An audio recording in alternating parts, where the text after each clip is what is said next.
call this meeting to order for January 22nd. Nice to see everybody here. Hope you all had a nice, healthy holiday. My family went down like dominoes, 1, 2, 3, just kept going like that. But we're all recuperated and ready to go and happy to be back at work, especially doing the work of the city.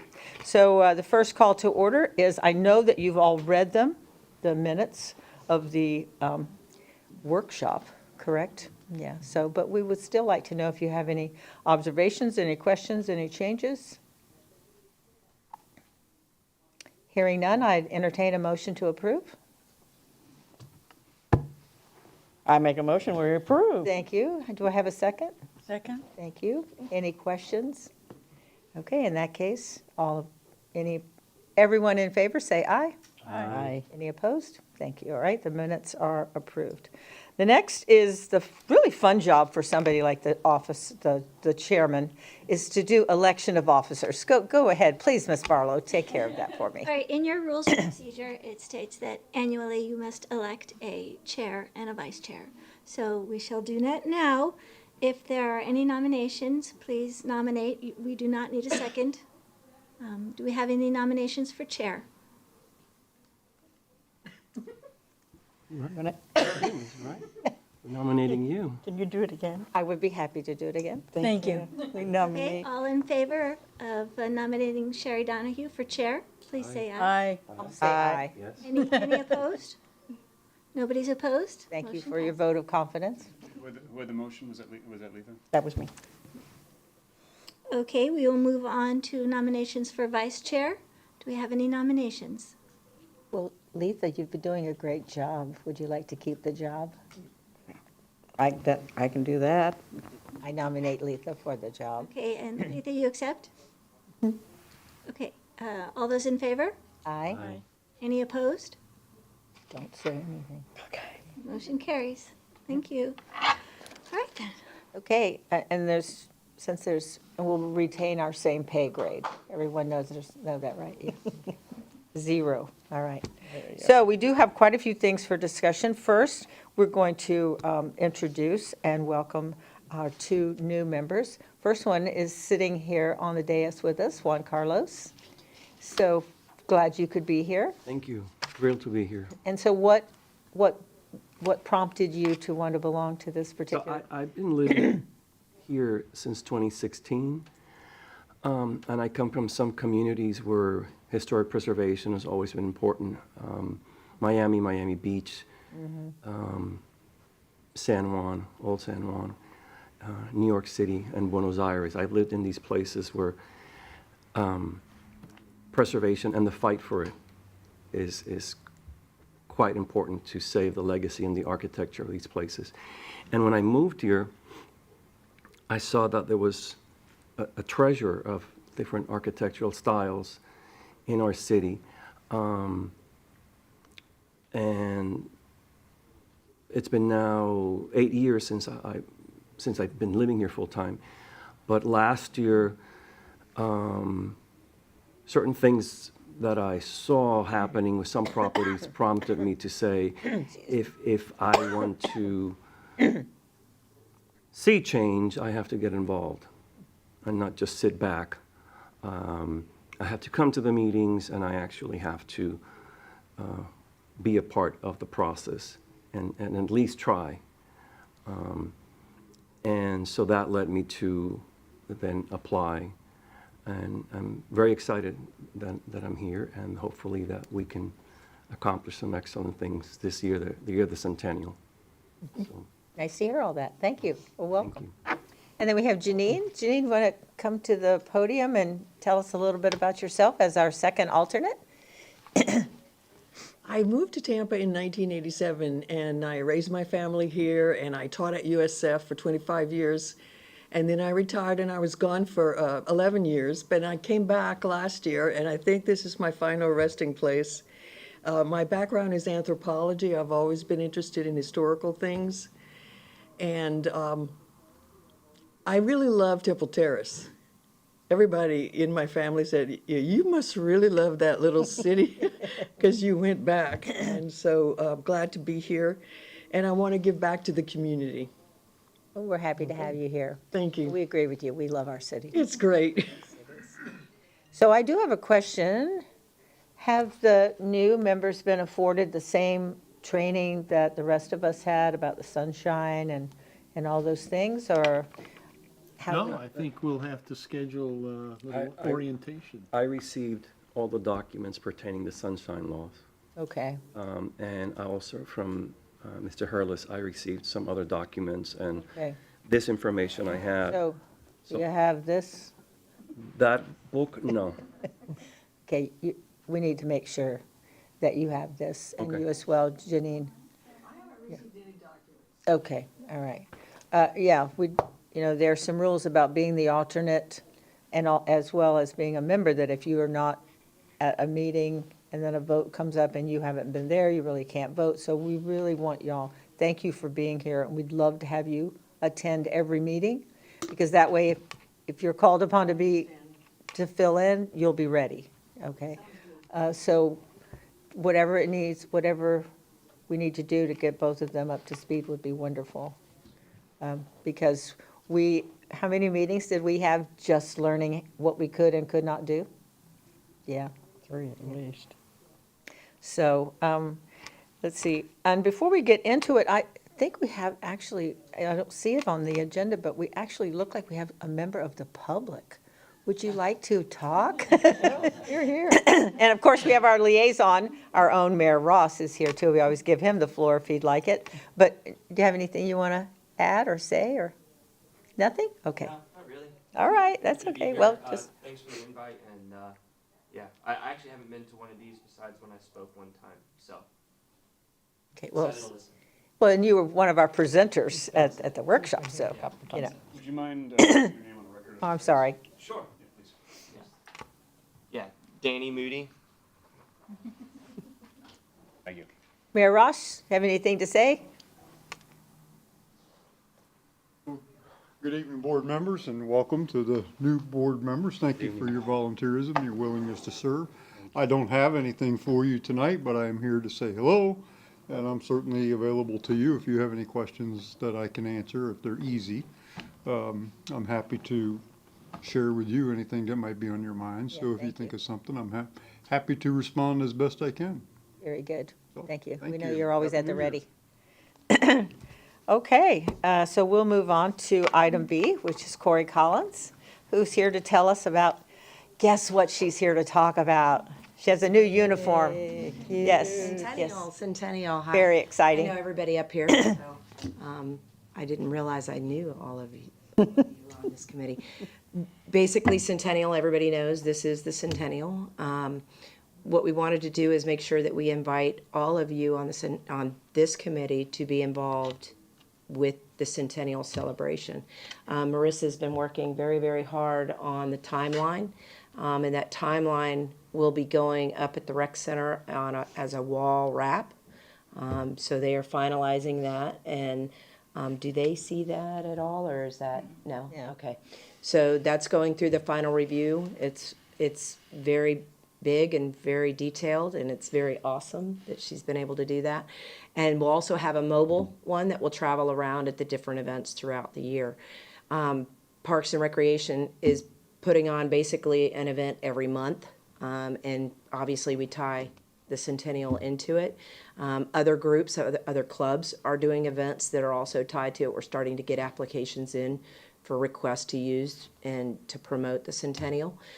So if there's anything that you guys want to make suggestions for, the big event is River Jam on May 3rd, 10 a.m. to 6 p.m. over at River Hills Park. You will be, probably you as the committee chair will give you the club row. We would love to have the Historic Preservation Board out there, along with the Historic Preservation Club. We'd like to get everybody involved out there, have a booth set up. The city will be providing the tent space, 10 by 10, a table and chairs. So you don't have to worry about lugging a tent or anything like that. You just lug the stuff you want to show. So anybody have any questions about centennial celebrations. We've got murals going up, got 2 on this wall right here.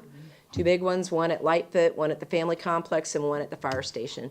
That will actually start February 17th now. The one at the rec center is going to be the first one to start going up, the bats.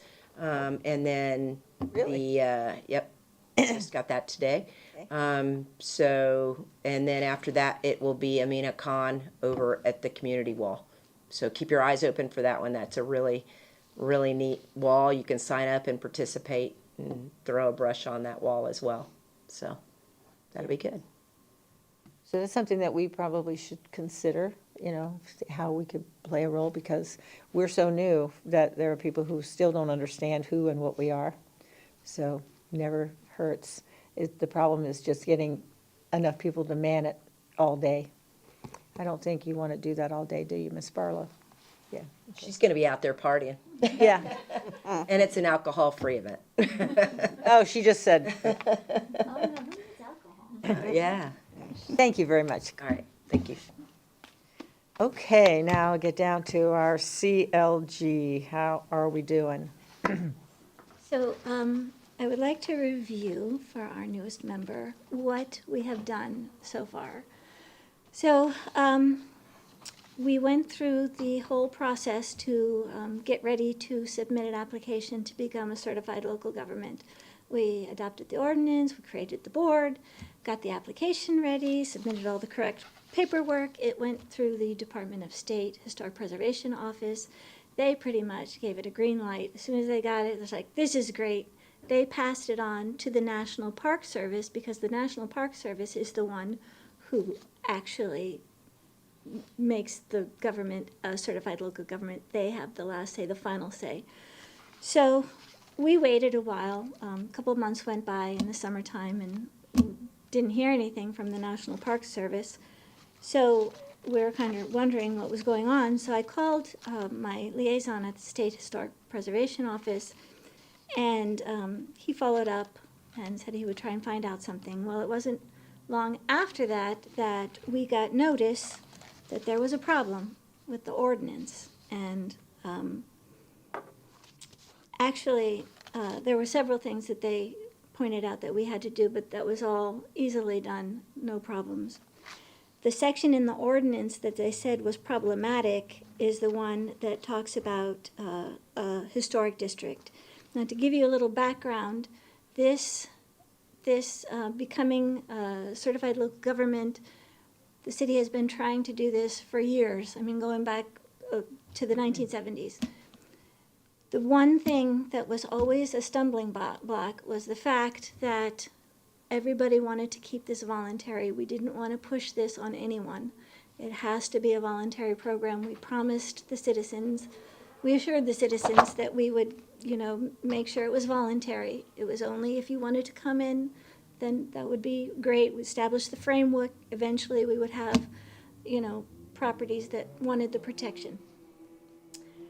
So the National Park Service pointed to this section of our ordinance that I'll read you. It talks about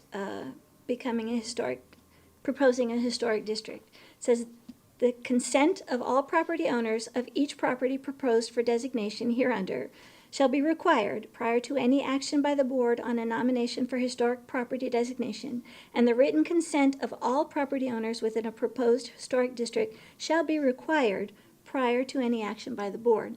So if you're proposing a historic district, everybody in the proposed historic district must consent to their property being in the district, which it wasn't really a problem with Mediterranean revivals, because we're not set up so that there's really any district that we could put in place that would encompass the Mediterranean revivals, because they were spread out. It wasn't a big concern, but we just wanted to, put in assurances that it would all be, upon consent of the property owner. Well, that was problematic for the National Park Service, because this is the correspondence I got back from the National Park Service through the Historic Preservation Office. It says, at this time, we cannot provide our concurrence because the current version of Temple Terrace Ordinance contains a local designation process for historic districts that requires 100% owner consent as a prerequisite for designation consideration. This is incompatible with the purpose of the local preservation program and does not allow for adequate public participation in the preservation program, as the National Historic Preservation Act requires. One person in a neighborhood could preclude everyone else from participating in the decision-making process about potential local designation. So what they were saying was, it's got to be, you have to go by majority. You can't have 100%. Because that just goes against what they think the National Historic Preservation Act requires. This became problematic because of the assurances we gave our residents that this would not be required. So, like I said, even though we don't really have a historic district for Mediterranean revival, we still can't have it in the ordinance because it would cause concern. I did some review, and I found other ordinances from certified local governments that sort of address this problem without requiring the 100%. So the one that I pointed to, and this, I sent all of this to my liaison at the state office, who in turn sent it through the National Park Service for their opinion on this. So the City of Dunedin's ordinance, which was adopted in 2019, and Dunedin is a certified local government, states the following: a decision to approve the designation over an owner objection shall be by a supermajority vote. Modification of the boundaries of a proposed historic district is not a reversal of council recommendation, so long as a substantial portion of the recommended area is approved. That, hand in hand with another certified local government, had this in their ordinance: if property owners along a particular street are opposed to the creation of a historic district, then that information is taken into consideration by the Historic Preservation Office, and the City Council. Each body prior to the public hearing by the City Council may recommend boundary changes to a proposed district. The overriding consideration is whether the boundary change will negatively affect the character and viability of the proposed district. An individual property owner may not opt out of the district. Rather, he or she may formally object to its creation, which may cause the commission and our council to propose a boundary change. So in this way, we can work around those property owners that do not want to come into the proposed district. So what would this boundary look like? That would be up to the Like council. two houses together and, Yeah, a district does not have to be, I mean, there's no definition to how many how many properties have to be in a district. So you can reroute the boundaries around those properties that do not want to be in the district. okay. I mean, it would be a creative solution, but one that could give us the opportunity to not require 100% consent. So it's a workaround. So did we find out how Plant City managed to? They put their districts in place. I mean, they designated the district, and then if you were non-contributing, then obviously you were not a part of, you were not in the district because you were non-contributing.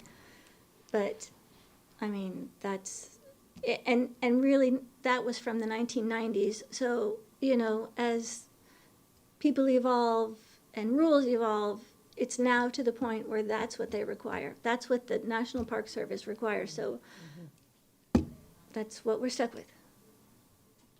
Any questions? Lots, but I Yeah. can't formulate them. That's confusing. So where do you think we are now with this then? We are waiting Does on the this have to- National Park Service. Okay, so this does not have to go back to our council Yes, until you have enough Yes. to take to them? correct. Okay. And so we're just waiting. Yes. We do a lot of that on this board, unfortunately, yeah. Now, is there not a concentration of houses and they're going to be part of the district, other just scattered houses? Is the district supposed to be for the 20s houses or the 50s houses? Right now, we're working on the 1920s, but as properties get older and time goes by, we'll then work up to the mid-century moderns, which, of course, perhaps they are more likely to be in a district Right. than a Mediterranean revival. Is there a feel of how the residents feel I mean, is there some sort of idea of the neighbors? Are there people that oppose this? Do you have any background? Very much so, There are people that oppose this. yes. Have they given reasons for that? They don't want us to have control over their property, so they say. It's a property rights kind of thing. Even though these are the houses from the 1920s? Yes. Yes, and as Marissa will tell you in a little while, we have not yet we don't have even one property that's wanted to come into the program. They could all be demolished. Yes, and the ordinance doesn't prevent that. The ordinance puts a 3-month hold on the demolition of a property that's in the program. Yeah, it's the same in other cities. I mean, the historic district doesn't prevent demolition, it just slows things down and finds alternatives. Yeah, and there is a house right now I just found out before the meeting that is facing probably a wrecking ball, also a house from the 1920s. So where does that leave us then? We're working on it too, because once you come into the program, it runs with the land. You do not opt out. So we have to start small and develop the framework. Once, like I said, once a house is in the program, it is in. That's it. No going out. So when the property transfers, that property stays in the program. So eventually you develop a program of protection for your. Have we educated people as to what We would have be the tried. benefits? We have tried. We We have have tried. And Yes. no reception? No, I can't say that. There are those that are in favor, definitely. Probably more in favor than those who are against. But we're very slow to get off the ground. Thank you. Right, and even though some of those who are in favor of it believe that it does totally protect them from ever being demolished. And, you know, I don't answer questions, but I know that's not the case. So, all right, so we're in a waiting situation. And we can all think positively that they approve this as acceptable, then of course we'll have to amend the ordinance and take it back to council. So we can't take any applications. No, we can. Oh, we Oh, can? yes. Oh, wonderful. We Okay. still have a program in place. We're just not a certified local government. Okay, good. That's good to know. All right. I was concerned that that was what that meant. All right. Okay. Any other questions? I agree with you, Lynn. I mean, there's a lot of things running through my head. I'm like, I don't know if I want to say that out loud. Not yet.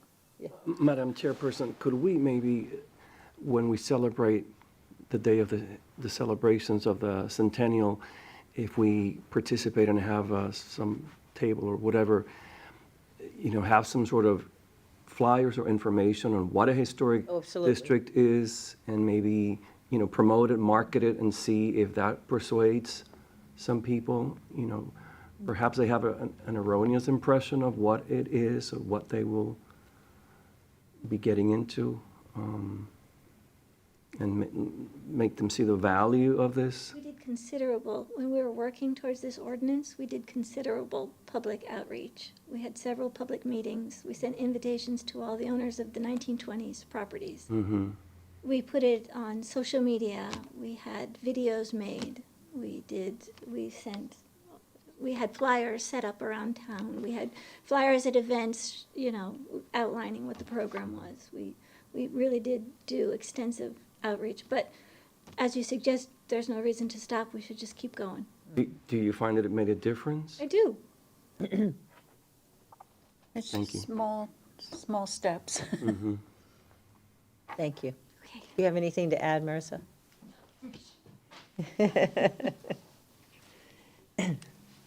Good evening. So Jeannie pretty much covered everything I was going to say. We have had meetings with some residents about the program, but like Jeannie said, we just have not had any applications yet. So we are still communicating with residents and informing them about the program.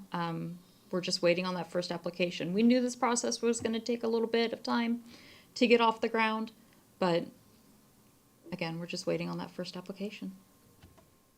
When they come in, are they coming in saying, we don't know anything, tell us everything, or are they pretty much aware of what they want to happen? It depends on who I'm speaking with. Some people don't know anything about the program, some know a little bit and just want some clarification. It just depends on who I'm speaking with. Well, and what do we have, how many do we have left? 20, I think 40. Yeah. 40? Okay, that's more than I thought we had, okay, Yeah, but we've lost about 40% of our historic resources. yeah. So, Plus the big kahuna, which we won't talk about. Okay, all right. Are you going to talk to us about the artifact collection policy? no, that's Jeannie's. Jeannie, Although her and I were both in the meeting today. in that case, all right. Okay. So this would, you have this before us? Yes, correct? this was Yes. actually the mayor's idea, to put something like this together, to have a policy in place. So I've been working on this for a little while. It's been reviewed by the city manager. He's okay with it. It's just a basic policy. It designates a city curator who serves as the custodian of the items. The curator oversees the collection of the artifacts and whatnot. It says exactly what kind of artifacts will be considered. We have internal collections and external collection procedures. Once the city accepts an artifact, it becomes the city's property. And we'll have a donation agreement form to go with the artifact. We have a database that we're going to need to set up to track the artifacts, the when, how, and from who the artifact was required, and details. And then there's a procedure to deaccession the artifact. And that's pretty much it. It's just, basic policy, but, welcome to comment. So what we need to do, we're having trouble locating space, but we will not stop until we get something. I've talked to the city manager. He said it's fine with him to use outside the city to store the artifacts, but we need to know what is out there. We don't have any way of knowing who has what. So we need to do some networking. We need to have names. We need to have locations. We need to know where these artifacts are so that we can start collecting them. Because the city itself has artifacts, but not a lot. So we know that they're out there. We know Grant Rimby had a lot that he passed on. So we would really like to start the collection process. And once we know what we're collecting, we will know what kind of storage facility we will need to store these artifacts. The library has display cases, so on the short term, once we get the artifacts in a location, then we can put them in the library in display cases and rotate them out.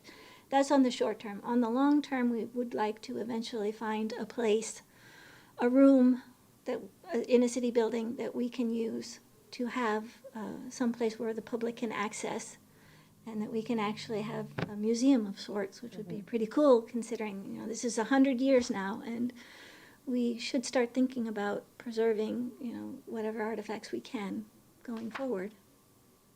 So what I would like you to do, if you don't mind, is to kind of network, to find out, names and places, and give that information to Marissa or me, and so we can investigate, how we can go about acquiring these artifacts. Well, I was just at a meeting, I'm sorry, go ahead. I just wanted you to know Grant had, I don't know, them being called artifacts, but there are some things that Grant had that Preservation Society has a hold of. But most of what he had was actually paperwork. There's not a big collection of anything that you can touch. So, when you guys say artifacts, I don't know what you're really Marissa, do you want? trying to I mean, claim. So even when it comes to paperwork, that is still something that. Oh, sure, that we would that's like very to have. important, of Yeah, course. Exactly, especially because if it's anything that has been researched upon, Mm-hmm. that will help us in the future to do reports, because once houses are starting to be designated, I will have to complete a designation report to give to the state. So any kind of paperwork or anything like that, Mm-hmm. pictures, will be helpful for this program. Well, that can be done. I just don't want, there are, a lot of people think that we have artifacts. We don't have We will artifacts. take your paperwork too. We had But some. anything Well, we coming have, out but of these old homes. artifacts. Yeah. And they Yeah, anything that's And coming like from. Sutton Hall. A good example, I know there's another house, Sleepy Hollow. no, there's a house, building here in Temple Terrace, it's commercial, but they have a document that's signed by Maud Fowler. Oh, that would be lovely. That would be lovely to have. I think they also have original, plans for their house. Nice. So those are the things that we'd also like to collect as well. I was just at a meeting where a speaker shared with us that as the hurricane was approaching, this was not this one, the one that we all should have been thinking about, back in '04, and it looked like, I think it was Hurricane Charlie, was headed for us. And so he had a huge collection of political cartoons. He lives in Temple Terrace, and he also had been a professor at USF. And so he went to the library and said, hey, can I just bring my stuff to you because I'm afraid it's going to get blown away in the storm. And you know how it is, once you do that, then they started talking about, well, why don't you just leave it here and it's quite a collection. And so I have a feeling that if we start telling people, hey, look what we found, or look what we have. I know that there's an estate sale coming up, and there are quite a few pieces of furniture in that house that were original to the home. And once people know that, they may be saying the same thing. Oh my goodness, I've been worrying about this X for a long time. And if I can give it to the city, I don't have to worry about it anymore. And maybe my kids don't want it, or they're going to throw it away, or whatever, photographs and that things like people- that. They just have it in an album and they pass on. Yeah. So it's, we'll put it in that booth that we're having. So you want us to actually start talking to people, especially if we know that they have something, like you say, photographs are probably the most important. Photographs, documents, physical objects. Well, I know that the joke used to be that on the cleanup week, we would all drive around and pick up stuff on the street that people had put out, and we found quite a few pieces that belonged to the country club when it was the hunting lodge, as well as, well, I know Grant did. He was probably the gleaner with the most pickups, but also from the University of Tampa. So let's have another pickup week and see if people just put their stuff out there. I don't know. But anyway, I think this is something that will happen. I really do. Mayor Ross, do you have something to add? If you'll indulge me just for a moment. I do. Thank you, Board. So I do want to put this in a little context, and as Jeannie said, this was kind of my suggestion to do. I'd just like you to remember that this is the city council that finally got this historic preservation they've been trying to do this since 1970, and they've got to the same point every time and failed. And most of it involved the volunteer. Once you're in, but you have to opt in. This council, well, with one exception, we have a new council member, but other than that, this council was the one that got it over the finish line after 50 years. And I'm very proud of that. And the irony is that it's the historic district language that is kind of hanging us up right now, and we don't have a historic district. So that's kind of the irony. But someday we may, because there's portions of our city that were developed at the same time, like south of Bullard, you know, the area we call the peninsula, that's all built at the same time. Yep. And so someday we could. The artifacts, there's more out there than people realize because it's in people's homes. I mean, it's in their personal belongings, and you know, if somebody has something, they may or may not even know what they have. And it occurs to me that, you know, the council has talked several times of trying to build a museum of sorts, either make it part of an existing building or a standalone building. But we don't have any way to assure the public that we're gonna take care of the stuff they give us. Right. And, you know, 20 years ago, or, well, truthfully, less than that, man, you give your box of 100-year-old china that you're been passed down in your family, and you give it to somebody at the city, well, how do you know that that's gonna remain property of the city and not just become property of whoever, whatever employee you gave it to and disappear? And I'm sure that's happened over the years. I mean, I don't know for sure, but it's had to have. And so in order to go to people and be able to say respectively, we're gonna catalog your stuff and it's gonna become government property, it's gonna become property of the public, and we're going to archive it and we're gonna catalog it and we're gonna display it in some cases, and we're going to take care of this in a professional manner. If you give stuff to the Tampa History Museum, you're assured that it's gonna remain in the Tampa History Museum. But we don't have that. And there's no reason that we can't. We're one policy away from being able to assure the public that this is going to be done. It'll be enshrined in city rules and city ordinances, city codes. There's no difference between us and USF Special Collections except you trust that they're gonna do what they say. Well, you can trust that we're gonna do what we say too if we do it in the right way. And so that's what we're trying to do. And so we, the public here in Temple Terrace, there's a lot of stuff people don't realize, but when you start putting it all together, we have a collection. A lot of our photographs and old newspapers and so forth are in the custody of USF Special Collections, which is great. Most of it's been digitized, it's searchable, you can read it on your computer, so it's great. There's no reason to change any of that. But we would like to be able to go to the public with credibility and provide assurance that we're gonna store your stuff, we're gonna take care of it, we're gonna have a chain of custody like we do for police evidence. And it's going to be, well, you know what I'm saying. I mean, if you need it- You know, it's the same thing. There's a chain of custody. So you wanna know where where's this glass bowl that my aunt gave to you? Well, it's right here.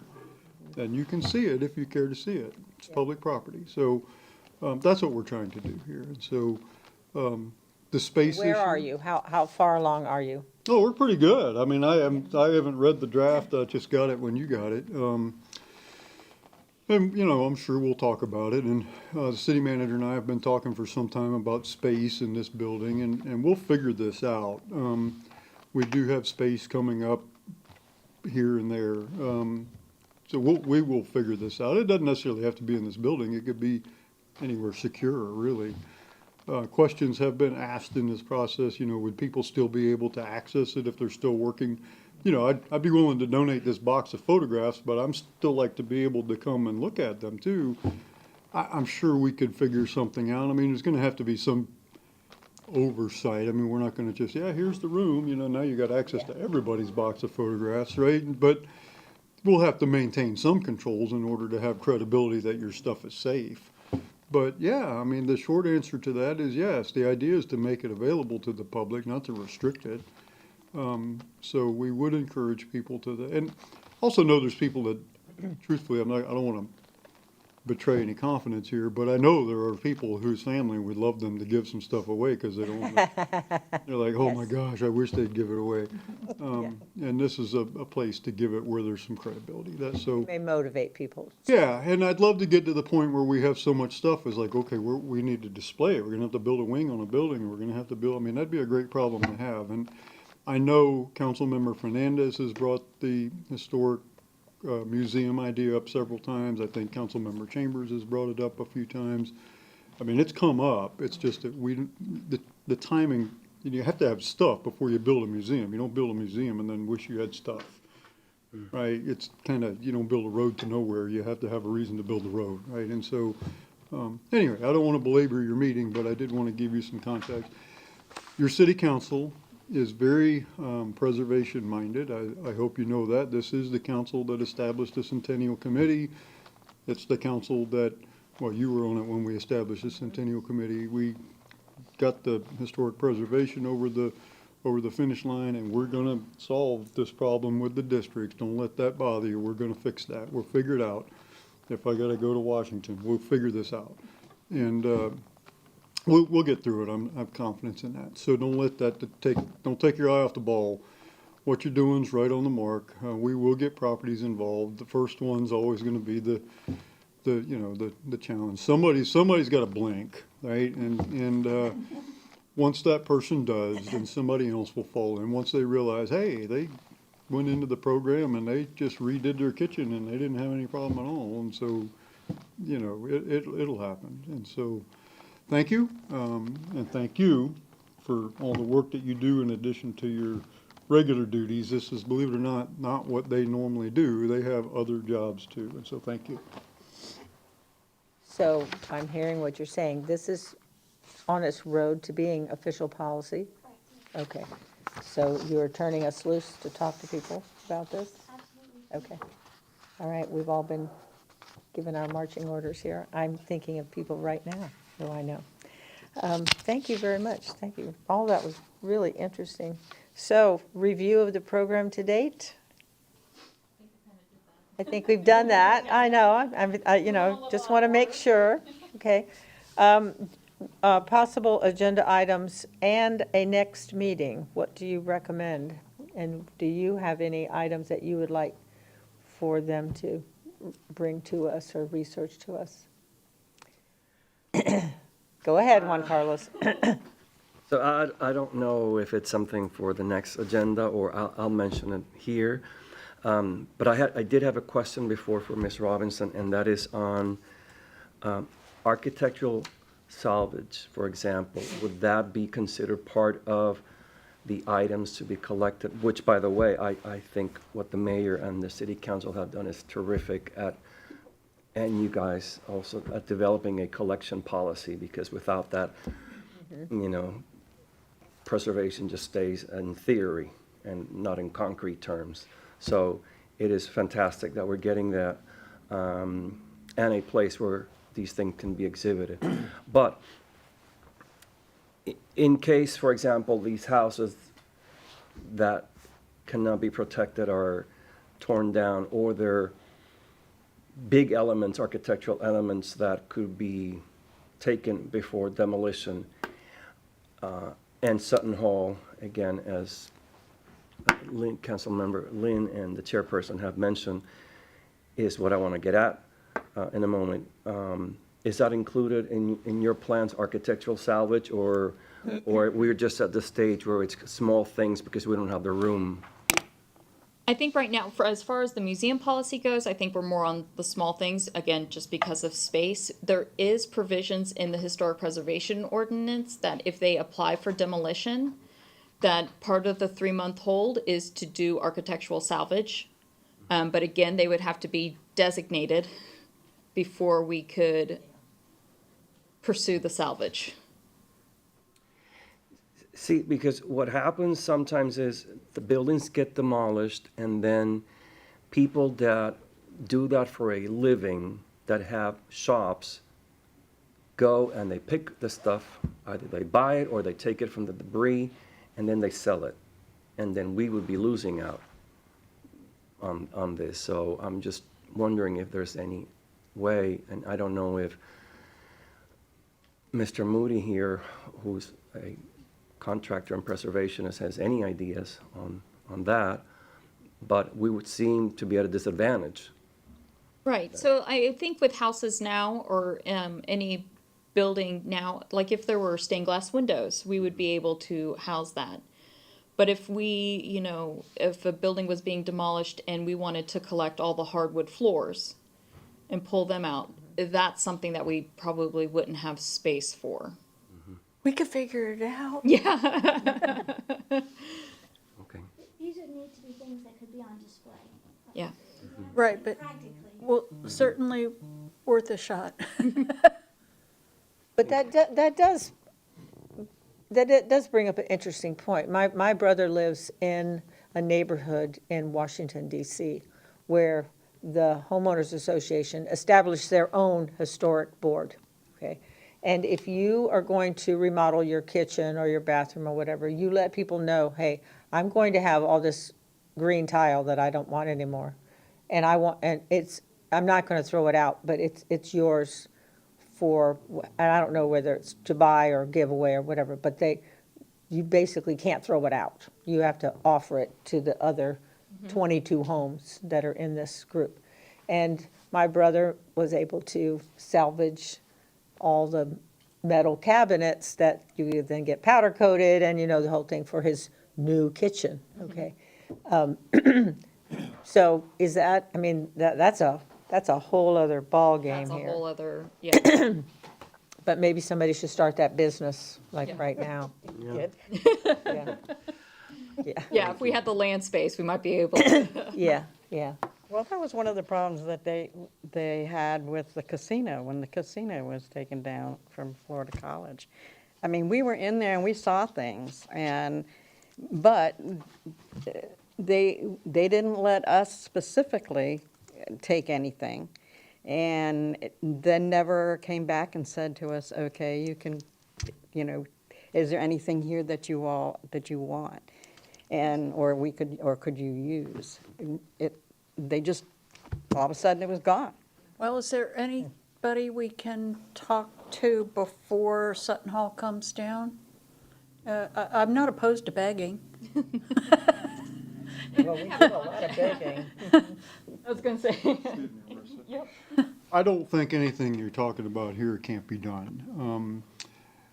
Obviously, there are issues of storage. I understand there's a big staircase in there, and I don't know where in the world we would put a big staircase. But if there are architectural features from the building that could be taken down and preserved or repurposed. A fireplace mantle. Yeah, I don't Yeah. sense that, I don't want to speak for Dr. Weaver at Florida College, but we have a pretty good relationship, and I don't think they're going to repurpose this stuff, and although we have had some discussions about them repurposing some of it back into the new building. And I would think that would be preferable to us. pulling pieces, Certainly, if they can do that, but if they're gonna pitch it, we wanna Yeah, I don't, get in I there. don't think that would be a problem, just knowing Dr. Weaver and the staff over there. I can't imagine that would be an issue. I'd be happy to talk to him about that. If you could, that'd be fabulous. I don't know. If you have a relationship with them, Yeah. and that's we great, do. 'cause, yeah. And I will tell you right now, the status of things is, I'm hoping that they will design the replacement building in such a way that at least a portion of the building, maybe the lobby or something, reflects the old and can reuse some of the features from the old, even though it's not the same building. At least if you walked in, you would walk into a lobby that's reminiscent Have a and feel. contains some of the original features. That's what I've talked to him about. Now, whether they'll do that or not, I don't know. But I can certainly ask him if that doesn't work out, if there are particular things in the building that, fireplace mantles or maybe pieces of the banister or something, I don't know Yeah. what there is. But I'm sure that, like I said, I don't want to speak for him, but Of course. I would be happy to facilitate that talk. It is a different administration from the last building that went down where Oh, there good. so there is a ray of hope, apparently, because last time, I know that Letha and Grant and several others really tried hard to get in there to take, let's face it, when Publix went down, we chiseled tile off of the wall, I okay? have tile at home. And made all kinds of things out of the little bits and pieces because you couldn't get it off the concrete wall. But they I guess we own the building, that's why we let people go in there and do that. Yeah. But, I mean, there's obviously an interest in the tile that will be on that floor, and Oh, yeah.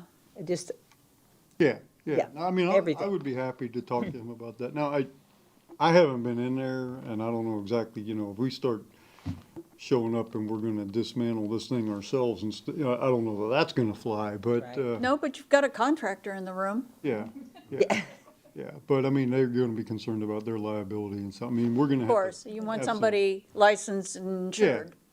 But I'll be happy to talk to them about that. We'd also like to know if they get somebody in there. I mean, if we could go in there before they demolish it as maybe part of the centennial, well, it's. if that's So even mainly possible. because, don't they have a mold problem? I don't know. Different building. Yeah, so, no, you're, I'll sign a waiver.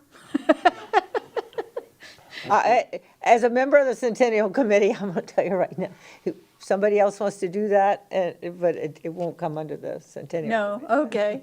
Yeah, we are working with them to, Ever hopeful here. some digital and LiDAR preservation of the building to get in there, and so they are amenable to that. I've talked to them many times about that. So, it's not the same as salvaging the building, I understand that, but, at least we'll have some detailed photographs, some LiDAR measurements, and be able to recreate digitally, we could recreate an exact replica. It's not the same. No, But- but that's cool. It's better than it's just gone one day. So going forward, since we're talking about a specific institution, are there other buildings, I'm gonna look at you, Letha, because I think of you as our resident carekeeper of this information, you may know the answer to. Are there specific buildings left on that property that we need to worry about? I've been told this was the last one, I don't know. As far as the original 1920s buildings, no, this would be the last one. So that means that Woodmont is the last building standing? No, there's the domed church. That was the Yes, development okay, office. okay. But I was talking about as far as As far as on that property? on that property. Right, but of the And original. they do have the mid-century modern theater auditorium. But for the 1920 buildings, that will be it. Okay, so that's it for that That's it. institution. But then the other two buildings are the last two? Mm-hmm. Wow, okay. And Woodmont, of course, isn't from the 1920s. That was Bertha Palmer's, so that goes back to 1911, No, it's actually 1923, 1923? yeah. But it was not a school, Yeah. not a clubhouse. I mean, it's the ultimate recycled building in the city. If we talk about recycling, we just use the word Woodmont, because that's, yeah, it's been everything. Rec center, school. Yeah. Okay, that's what I wanted to know. If there was anything else, okay. Madam Chairperson, Yes, yes. if I may, I think that the mayor and Ms. Robinson have been really involved and invested in trying to do what's best regarding Sutton Hall, while working with the fact that it's a private building. I think the apprehension and the uncertainty that we are having, or anxiety, I think, is because it's one of the last buildings that are really significant to our community. And what I'm going to say, I've said it before here in public, so it's nothing new. Unfortunately, Dr. Weaver left before I spoke. I think it would be of benefit if we had a hearing where he and his architects presented exactly what they're going to do. There was a lot of uncertainty about what the goal was, and given the fact that the track record of that institution taking care of historical properties has been so poor, I have no confidence in that what we're going to see there is going to be a good neighbor policy from that building towards us that will benefit not only the school but the community.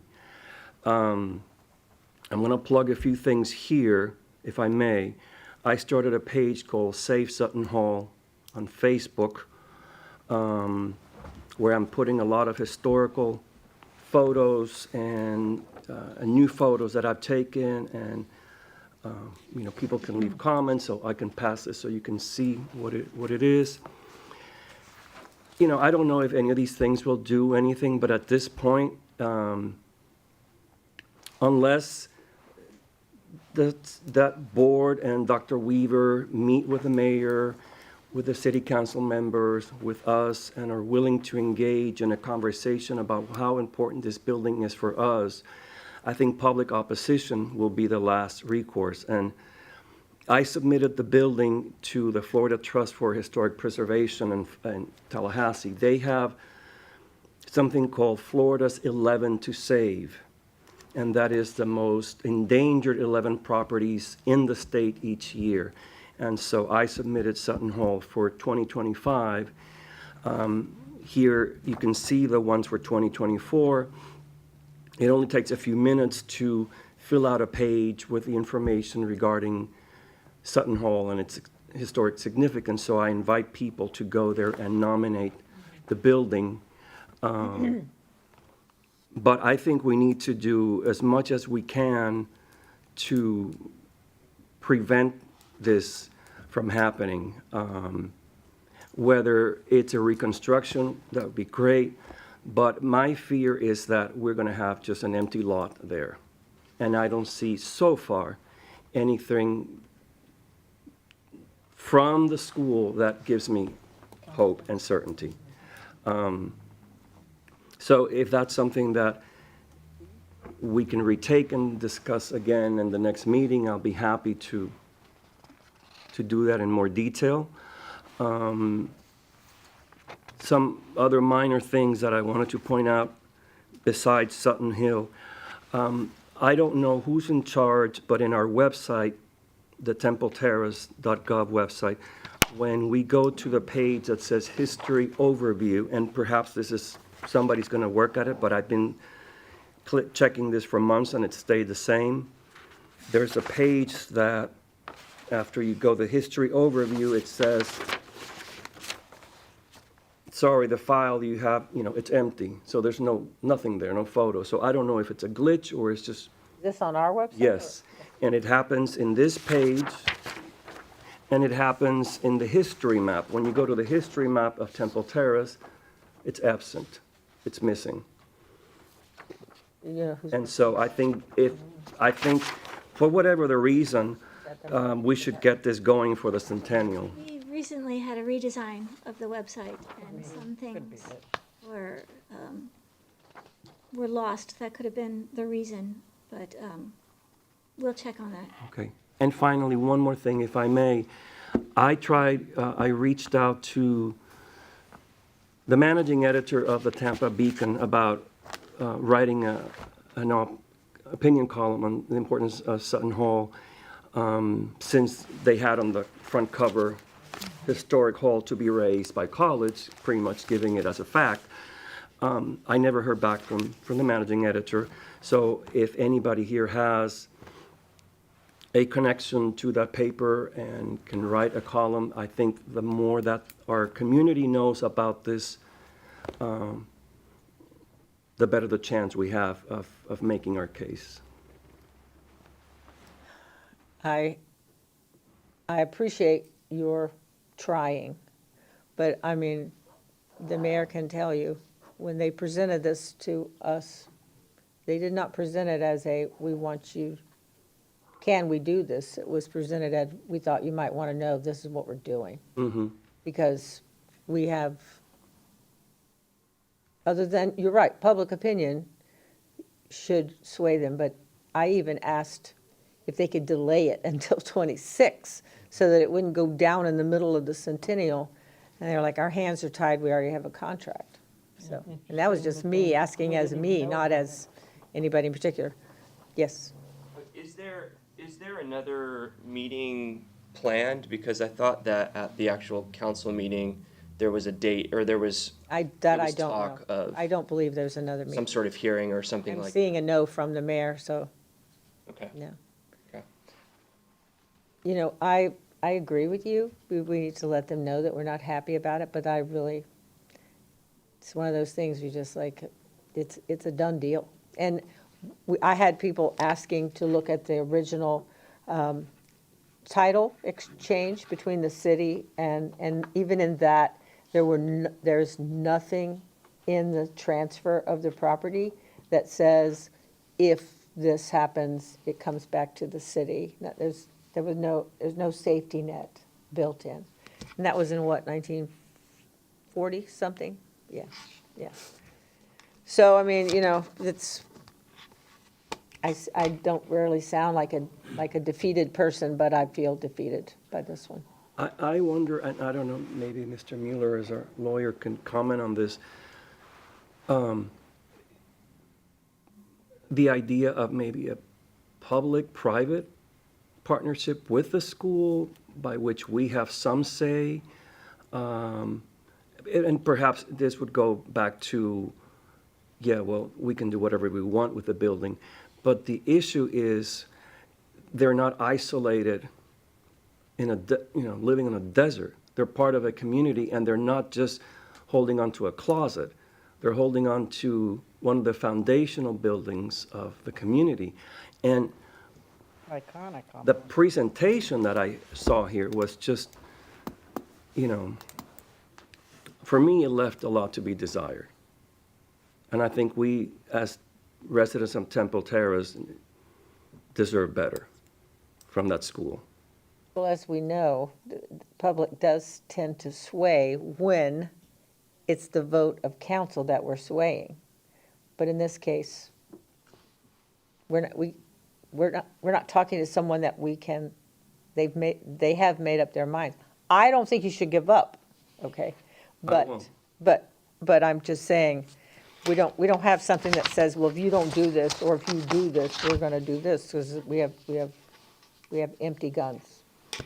Yeah. Any ideas, Mr. Mueller, on this subject? You ready? Not in this particular, that's not in Well, we could talk about this all night long, because these are things that are our opinions and what have you. So is there any other business to come before, other than setting up a date? Yes, sir. I can't, for the new members and even for the existing members, one of your duties on the Historic Preservation Board is to possibly do variances if someone wants to do an addition or something that's going to affect maybe the setbacks. And so I'm betting you have not gotten we have a video that gives you a little, teaches you a little bit about variances. So I'll get that to you.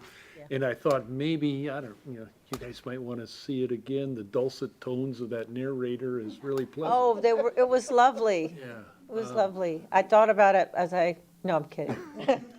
But if you'd like, Mr. Harless and I can send it to all of you. But Thank you.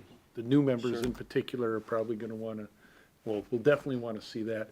And I would like to, and I'll get your emails from Mr. Harless, try and set up a time to meet with you at your convenience, just to go over some of the sunshine law stuff and a few of the other things that may impact, especially if you may have some questions.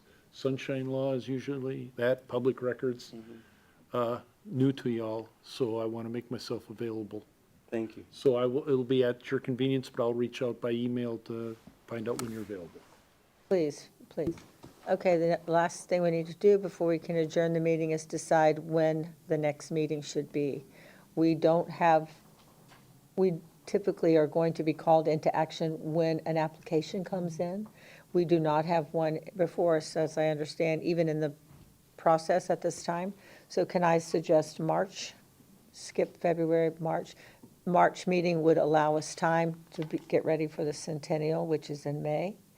And in the meantime, we can be thinking about some things we'd like to do. You can maybe bring to us the brochures that we already have, if we have to update them or what have you. Does that sound possible to you? Okay. All right, so let's see here. That date would be,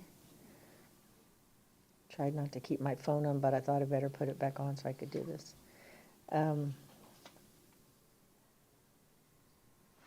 What would that be? That'd be the 26th? Fourth Wednesday. Or the, correct? Fourth Wednesday, so that is. The 4th one of March, the 4th Wednesday, that's the 26th. Okay, at 5 PM? Is 5 PM good still for everybody? Good for staff? Good for staff? Okay. All right, well then, let's set the next meeting as March 26th. That will be right after we have Art en Blanc, and we'll all be, still talking about how beautiful that was on the 22nd. Okay. Hearing no other calls for action, I'll call this meeting adjourned. Thank you.